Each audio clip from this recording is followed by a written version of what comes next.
Most weekends, I like to head on down to La Monarca Bakery, which is just a block from where I live. I like to pick up a cup of coffee and a Danish.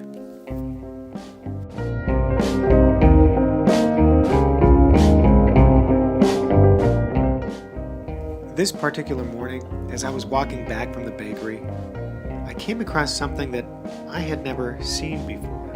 It was rather shocking to see. It was a dead pigeon. Now, we've all seen pigeons. We've seen pigeons on statues, pigeons in the air, old ladies feeding pigeons in the park. But have you ever seen a dead pigeon?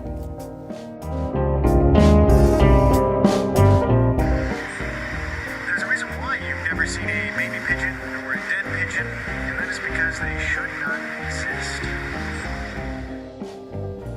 The fact of the matter is, pigeons are robotic aliens from the planet Xenu, sent here to investigate life on Earth. Their ultimate mission is to prepare the way for an intergalactic mission from the planet Xenu to take over planet Earth and enslave all of humanity. Which, interestingly enough, brings me here to the Scientology building in Hollywood. Scientology was created by L. Ron Hubbard, who also wrote a famous book called Dianetics.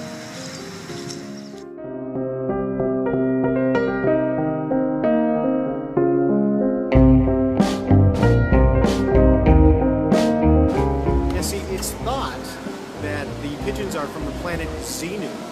And that's important. It's important to realize what planet Xenu is, because it's not just a planet. It's also a dictator. See, the reason why it's shocking to see a dead pigeon is because the idea exists that, well, as I said earlier, pigeons are from the planet Xenu, and they're actually robotic agents that are scoping the Earth and planning for an invasion. But the funny part is about Xenu is a character, or actually a dictator, from 75 million years ago. Hubbard wrote that Xenu was the ruler of a galactic confederacy 75 million years ago, which consisted of 26 stars and 76 planets, including Earth, which was then known as Tigak. So I'm down here on Hollywood Boulevard, and I'm with Steve Margulies. Steve Margulies. Now, you're holding up these two very interesting signs. The Galactic Confederacy civilization was comparable to our own, with aliens walking around in clothes which look very much like the clothes we wear today.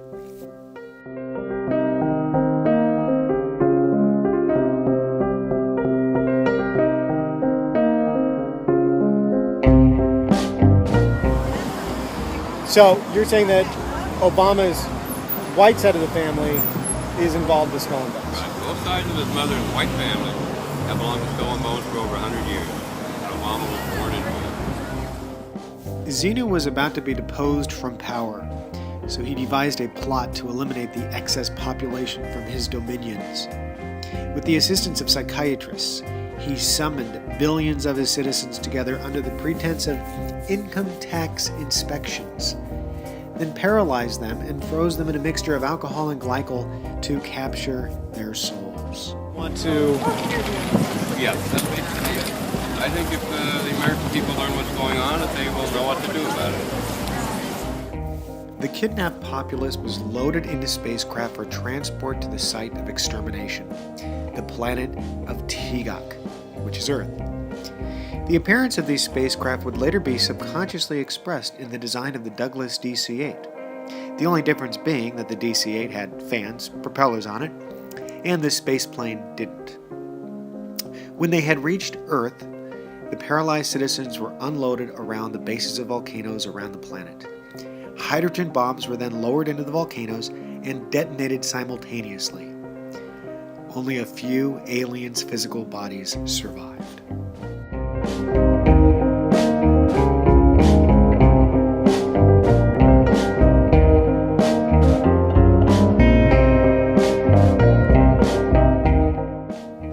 So, getting back to the dead pigeon on the sidewalk, does the fact of seeing a dead pigeon obliterate the belief that pigeons are really from the planet Xenu?